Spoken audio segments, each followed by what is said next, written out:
Over the span of almost 20 years, I've come across hundreds of cases of horrific crimes, suspicious disappearances, and bodies without a name. All of them have been a source of fascination, but some are just different from the rest. Those are the cases that contain bizarre details, unexplained elements, or of such departure from the usual that they've stuck with me for years. This is a small sample of those cases.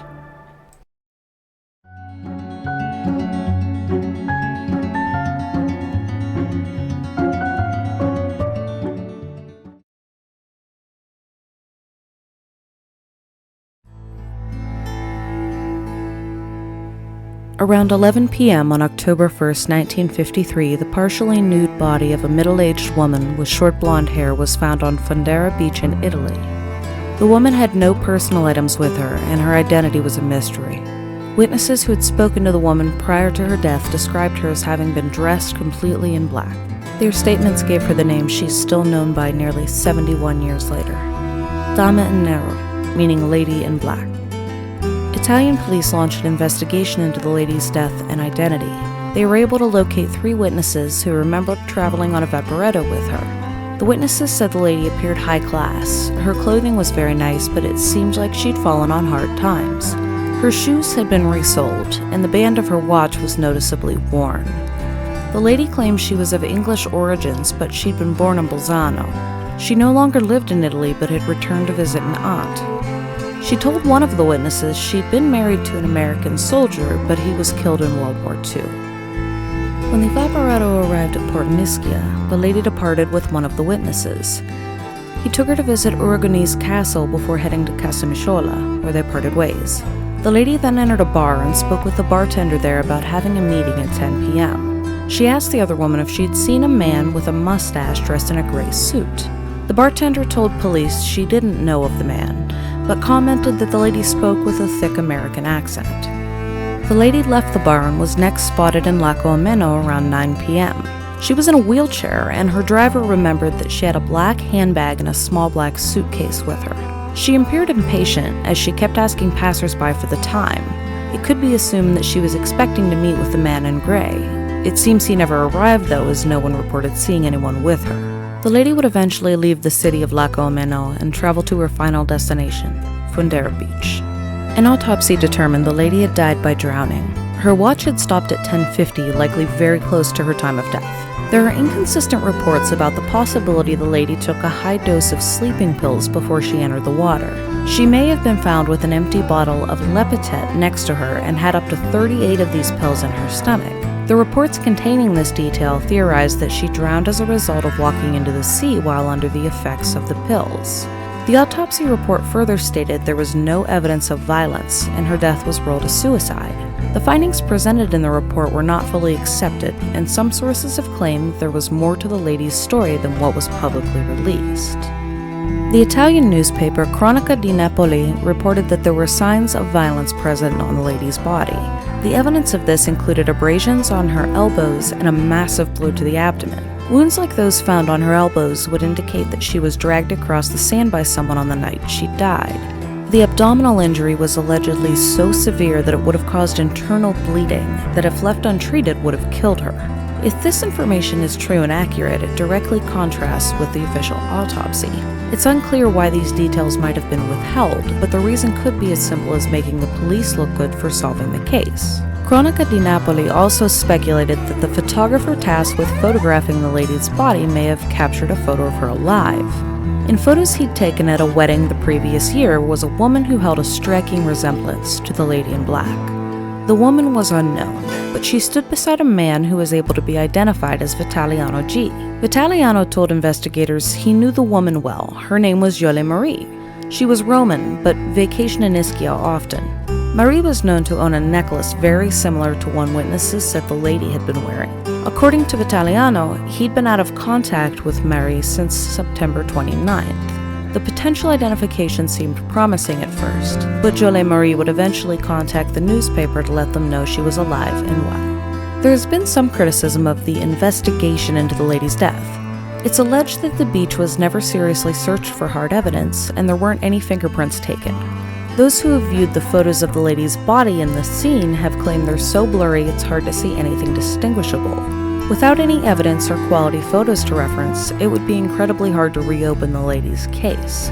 It's been speculated that police may have immediately decided the lady's death was a suicide and refused to look into it further. This could explain why the autopsy information that was released didn't include the lady's injuries. There are also some who believe the police were engaging in a bigger cover-up for unknown reasons. There are few sources available regarding the investigation or the lady's autopsy, and it's hard to confirm or disprove any of these allegations. The lady in black was buried in the Laco Ameno Cemetery. A wooden cross simply carved with the initials DN sat on top of her grave. Today, her remains have been moved to an ossuary. There's a local legend that the lady still appears on Fondera Beach. Her spirit can be seen some nights and at the first light of dawn, walking barefoot into the sea before vanishing.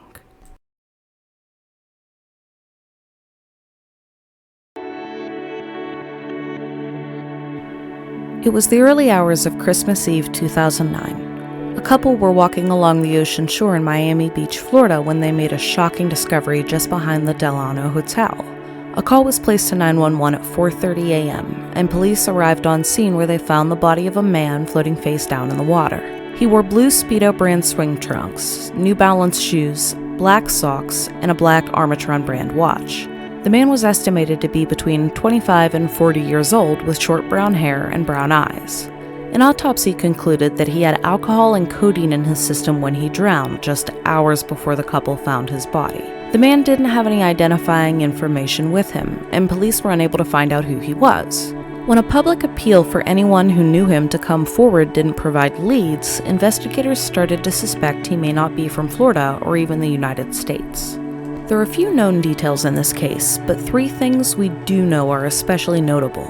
The man stood at 6 feet 9 inches tall and weighed 335 pounds. That makes him 1 foot and 2 inches taller than the global average height for a male and considered obese. He would have stood out in a crowd, and the people he knew would be likely to recognize him. During his autopsy, the medical examiner also realized he had no hair on his lower legs and ankles.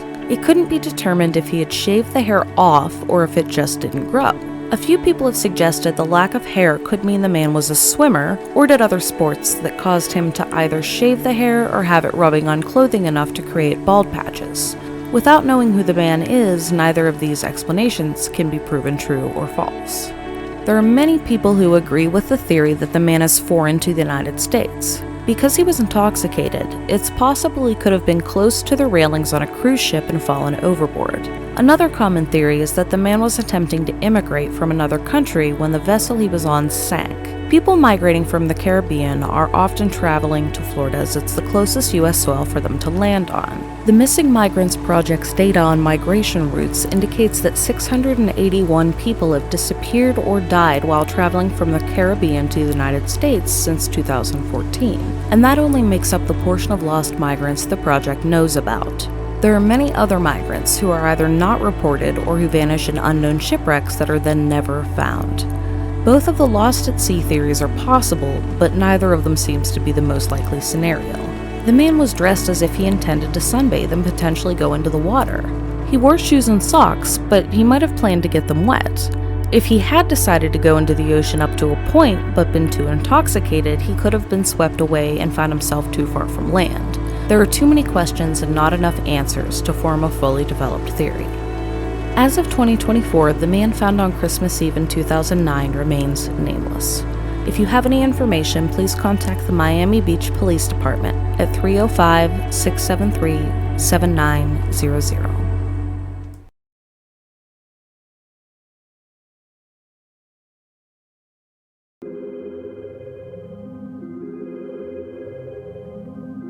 On August 22, 2005, a 911 dispatcher for Clay, New York, received a call from a woman who said she was concerned about the safety of her husband. Stacy Castor explained following an argument the previous Friday, David Castor had gone into their bedroom and locked the door.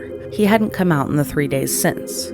According to Stacy, David's father had recently passed away, and he'd begun drinking heavily and acting erratically. She said that David kept a shotgun underneath their bed, and she feared he was going to use it to end his life.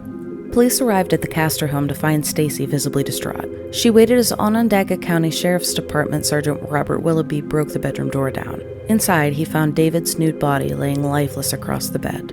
Stacy was extremely emotional, even once screaming at EMTs to bring her husband back. Sadly, David Castor's life had ended long before help arrived. He was declared deceased and an investigation into his death began. The scene in the Castors' bedroom was bizarre. 2 glasses sat on the nightstand beside the bed. One was a short glass half full of a green liquid, the other contained the remnants of some juice. The glasses were next to a bottle of apricot brandy. A bottle of antifreeze sat tucked partially beneath the right side of the bed. It appeared that David had consumed a mixture of antifreeze and alcohol. The shotgun Stacy mentioned to the 911 operator was still underneath the bed. Investigators wondered why David didn't choose to take his life using the weapon, a method likely to be much faster and less painful than poisoning himself with antifreeze. In the Castor's kitchen trash can, investigators found a turkey baster with a few droplets of liquid inside. Sergeant Willoughby removed the baster's rubber ball and smelled the contents, which had a strong odor of alcohol. It would be this final clue that made lead detective Dominic Spinelli suspicious that there was more to David's death than what Stacy had claimed. The antifreeze bottle, turkey baster, brandy bottle, and both glasses were sent to be tested for fingerprints and DNA. The liquid inside the turkey baster was also tested.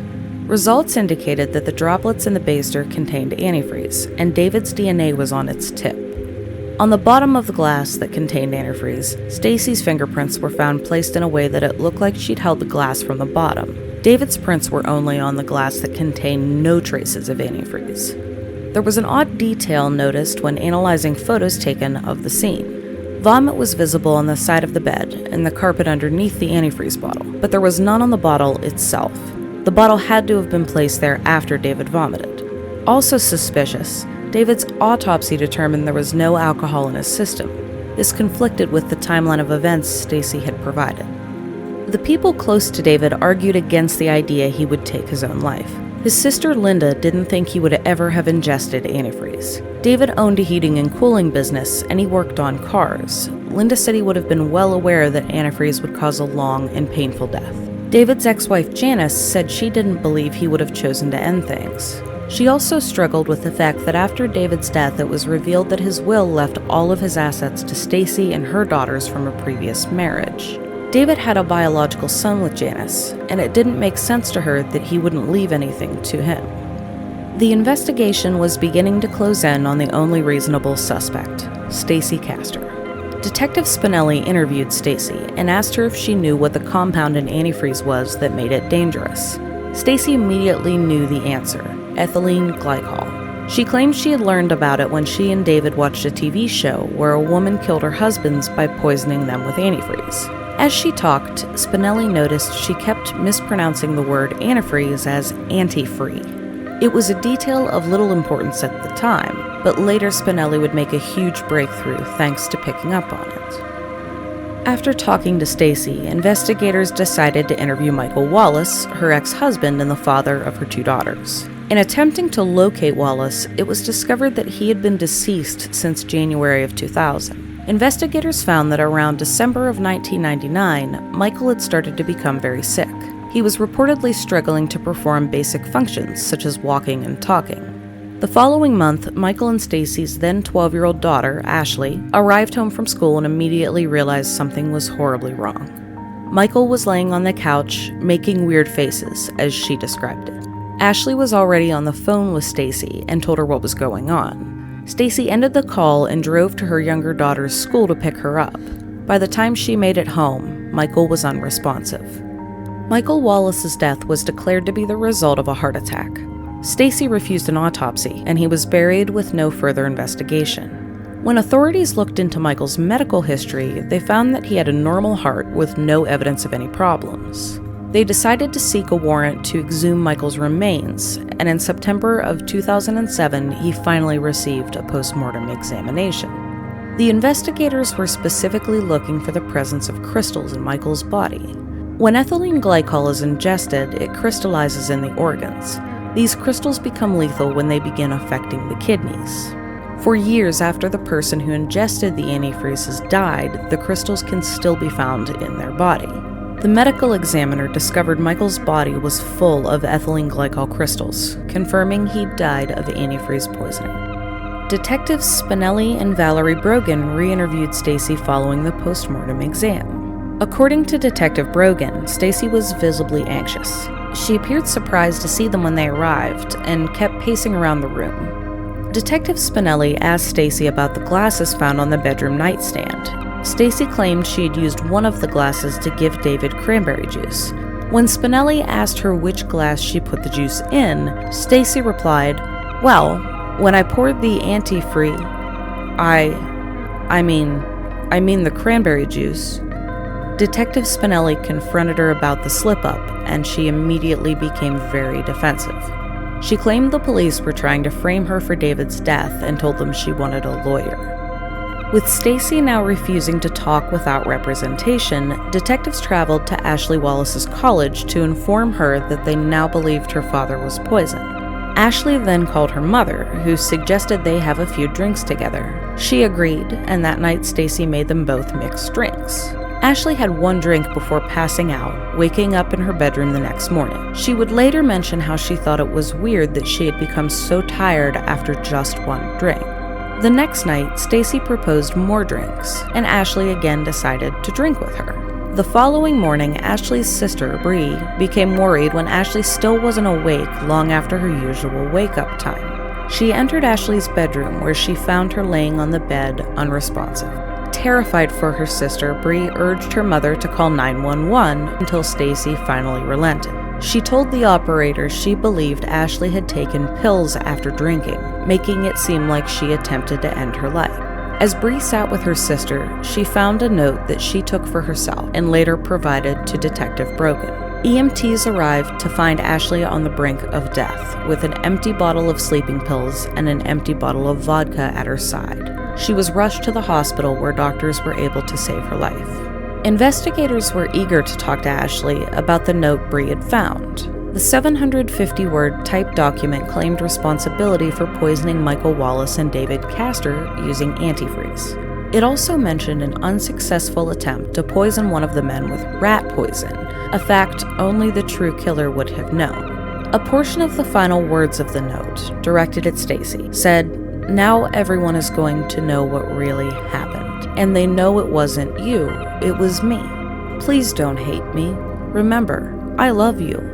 Ashley's name was typed at the end. Once Ashley was awake and in recovery, investigators went to her hospital room to question her. She appeared confused, telling them she had no idea what they were talking about. To find proof of who had written the note, investigators began searching the Castor family computer for evidence. They accessed Microsoft Word's autosave data and were able to see that it had only been used on Stacy's account. Multiple drafts of the note were found, each of which were time-stamped by the computer. These timestamps showed that the document had only been edited at times when Ashley was in school. The note held one more important piece of evidence. As he read the note, Detective Spinelli realized that each time the word antifreeze was used, it was misspelled as anti-free. Stacy Castor was arrested while visiting her daughter at the hospital. Prosecutors charged her with the second-degree murder of David, attempted murder of Ashley, and with forging David's will. It was alleged that Stacy had two people sign the will as witnesses when they had never seen David sign it. In court, Stacy continued to blame Ashley for killing Michael and David. The jury did not believe her story, and she was convicted on all 3 counts. She received the maximum sentence, 51 1/3 years to life in prison. Throughout the time she was incarcerated, Stacy always maintained her innocence. It's unknown why Stacy killed both of her husbands. The prosecutor of her case suspected that they had simply become an inconvenience to her. The men both had life insurance, but those payouts were believed to be more of a bonus than the entire motive. This case is covered in the 7th episode of the 14th season of Forensic Files. In the episode's interview with Ashley Wallace, she says she hates her mother. She didn't understand why Stacy did the things she did, and she felt immense anger toward her. Stacy Castor died of a heart attack in prison on June 11, 2016. She was 48 years old. Shockingly, Stacy was buried beneath the stone meant for her and Michael Wallace. David Castor rests on the opposite side.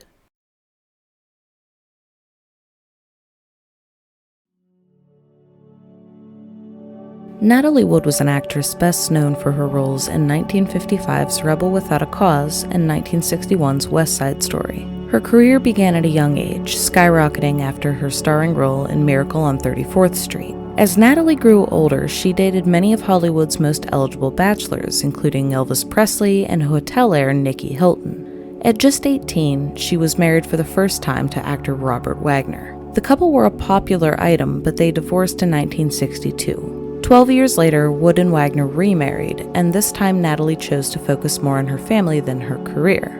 Despite her changing commitment, Natalie didn't leave Hollywood altogether. In 1981, she had a starring role opposite Christopher Walken in the sci-fi thriller Brainstorm. The co-stars became good friends, and over Thanksgiving weekend that year, Walken was invited to join Natalie and her husband on their yacht, named Splendor. The three passengers were sailing off the coast of California's Catalina Island with ship captain Dennis Davern when tragedy struck.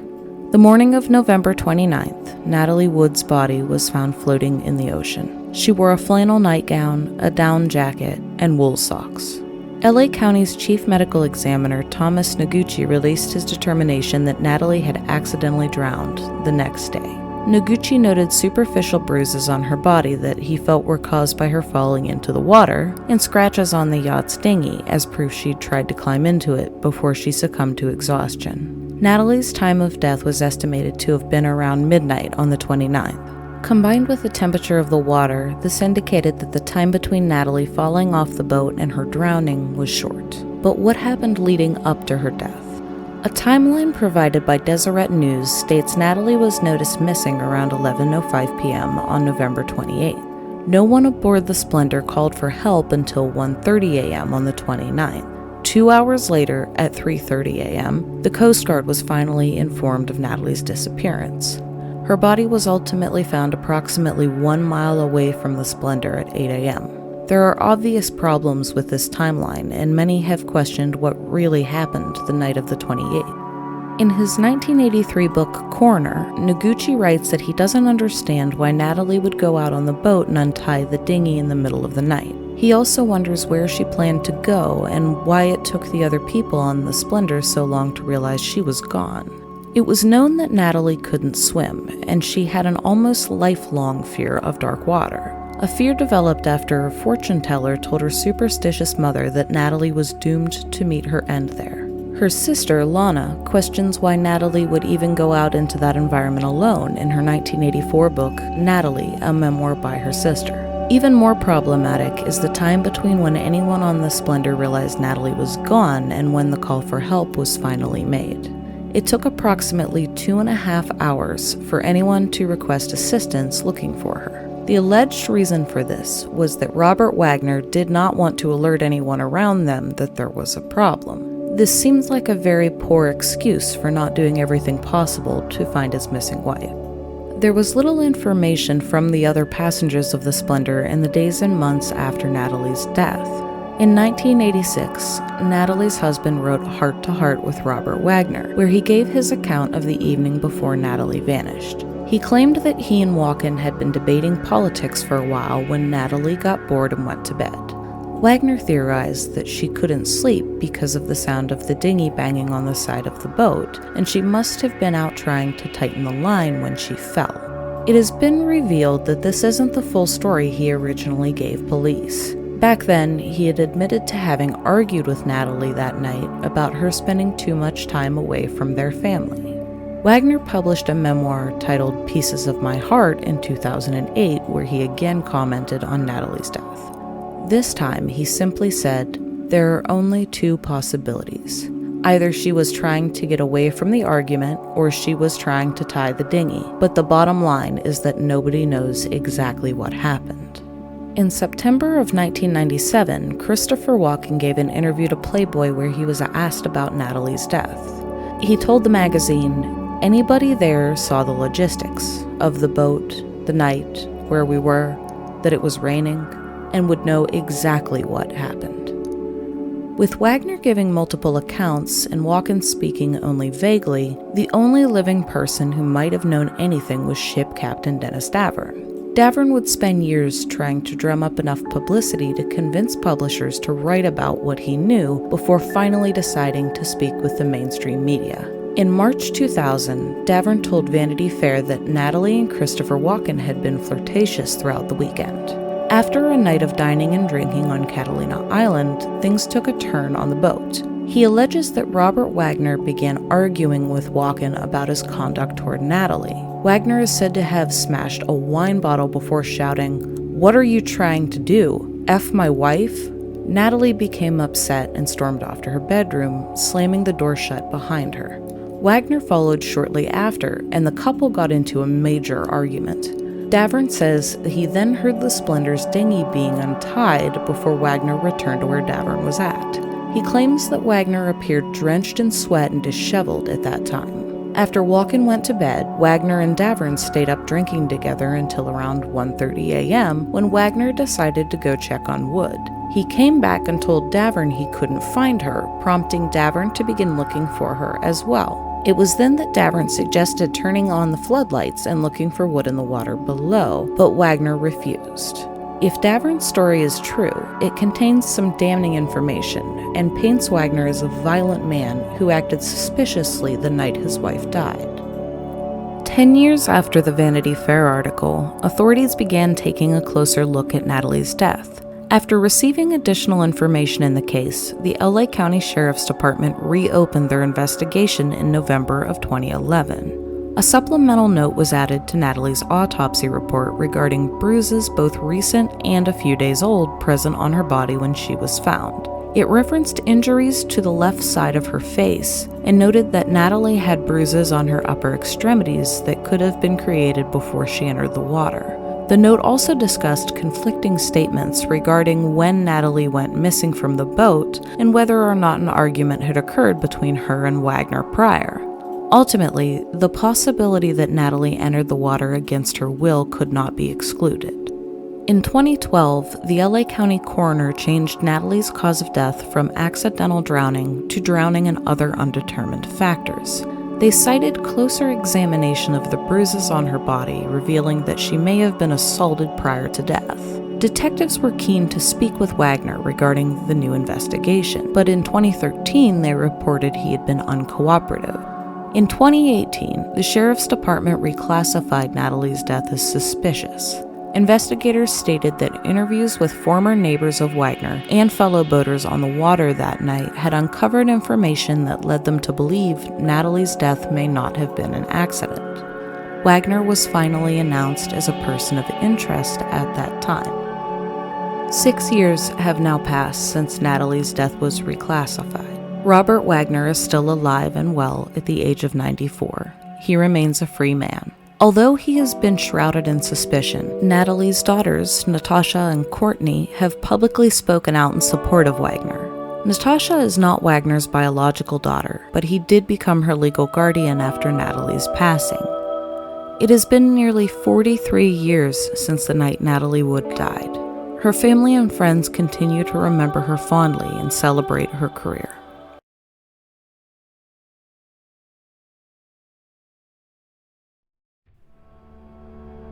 Jeff Anderson and Leslie Allen married in Wisconsin in 1985. Their first child, Rachel, was born the next year and later followed by 2 sons, Cameron and Kyle. The 3 Anderson children joined Leslie's 2 children from a previous relationship, Greg and Stephanie, to make them a family of 7. Greg and Stephanie were older, but they were both intellectually disabled and would be reliant on Leslie for care for the rest of their lives. Jeff legally adopted them during his relationship with Leslie, happily taking on the responsibility of helping provide for them. The marriage between Jeff and Leslie would break down over time, though, and sadly they divorced in 1997. They each went their separate ways. Jeff moved to Rising Sun, Indiana, and Leslie took all 5 children and began living in a house at 757 Scenic Hills Road in Fulton, Mississippi. Jeff and Leslie's divorce settlement involved an agreement that the children could speak to Jeff by phone every Saturday. Jeff reluctantly abided by the agreement as he feared repercussions from Leslie for violating it. He said he once called Rachel on a school day, and Leslie made it clear if he did it again, it would be a problem. Over time, Jeff began to receive less and less calls from his children until eventually they stopped altogether. He began making calls to Leslie's home, but he got no answer, until the day her landlord picked up the phone. This man is also referred to as Leslie's roommate or partner depending on the source. He told Jeff that none of them were home at the time, an answer that then may have seemed reasonable but would soon become an obvious lie. Jeff continued calling the house, and the landlord would keep giving excuses as to why he couldn't talk to his kids. He once claimed Leslie had run off to Mexico, which Jeff immediately refused to believe. Eventually, the landlord told Jeff that Leslie didn't like Mississippi, so she packed up Rachel, Cameron, and Kyle and left in a truck with an unknown man on April 11th of 2000. This is the story the man has continued to tell, and it is referenced in information about the disappearances. Concerned for the welfare of Leslie and their 3 children, Jeff attempted to file missing persons reports for all 4 of them with Mississippi police. Unfortunately, both the Fulton Police Department and Itawamba County Sheriff's Department were seemingly uninterested in the case. Trenna Anderson Josart, Jeff's sister, spoke with the Journal-Times in 2022 about their refusal to take the disappearances seriously. She said that Mississippi law enforcement treated the Anderson case as a parental abduction instead of a genuine missing persons case. Allegedly, one officer coldly told her that sometimes people do not want to be found. Trenna and Jeff decided to take the case to their local police in Ohio County, Indiana. They were able to get the names of the missing Andersons into the National Crime Information Center. The NCIC is a countrywide database available to all levels of law enforcement that contains information on missing persons, wanted persons, and unidentified persons, among other categories. Though it wasn't an investigation, it was an important step in the right direction. A private investigator was then contacted, and Jeff was able to get Leslie and the children's photos featured on a wall in Walmart and in the back of tax booklets issued by the federal government. The family's attempts at getting more attention on the missing Andersons unfortunately didn't result in any new information. It seems that only a proper investigation could make any progress in finding them. It's generally agreed by those who have taken an interest in the case that the man the Andersons lived with is a highly suspicious individual. The truck story he's given has always been considered extremely implausible for a variety of reasons. One of the biggest problems is that Leslie only took her 3 children with Jeff when she allegedly left. Greg and Stephanie, Leslie's disabled adult children, remained at the home they shared with the landlord. He claimed that Leslie had chosen to leave them in his care. No one who knew Leslie believed she would ever have moved anywhere without taking her other 2 children with her. It's important to know that both Greg and Stephanie received disability checks that, as their primary caregiver, the landlord would be collecting. Jeff Anderson has tried to speak with his 2 adopted children without success. In 2002, he came to their home with his mother and sister hoping to make contact. The landlord called the police and had all 3 of them removed from the property. It is rumored that the landlord also has been using Greg and Stephanie's disabilities to his advantage by telling them horrible things about their adoptive father and his family to keep them isolated. Due to the lack of involvement from law enforcement, there isn't a lot of known information regarding the Andersons' disappearances. The majority of what we do know has come from what Jeff and his family have been able to gather. According to records obtained from the Anderson Children's School, the last day any of them were seen was the day Leslie's landlord said they left town. Interestingly, all 3 children had a different last day, with Rachel being the final child attending. Leslie's Social Security number has never been used for employment. Her credit record has remained inactive, and no car has been registered to her. The vehicle Leslie owned at the time of her disappearance was found a year after she went missing on the property she lived on. No one has ever attempted to retrieve it. There have also been no requests for the Anderson children's school or medical records. The lack of traceable information for any of the children or Leslie indicates they have not attempted to live their normal lives anywhere in the United States. Rachel Anderson was born May 9th, 1986.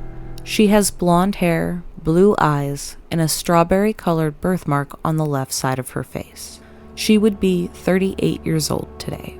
Second child, Cameron, also known as CJ, was born March 3, 1988. He has blonde hair and blue eyes, and he wears glasses. CJ would have turned 36 this year. Kyle, the youngest of the Anderson children, was born December 11, 1990. He is blonde with blue eyes, just like his brother and sister, and there is a scar on his upper lip.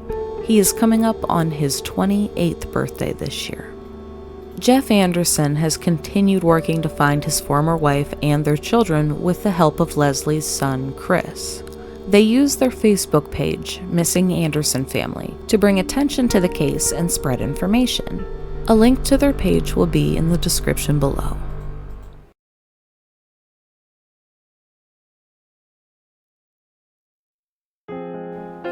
I hope you've enjoyed this little compilation of different cases. I'm planning to do more like this in the future, maybe branching out from just crime and missing persons to some of the more mysterious things that have caught my interest. Thank you for watching, and I hope to see you next time.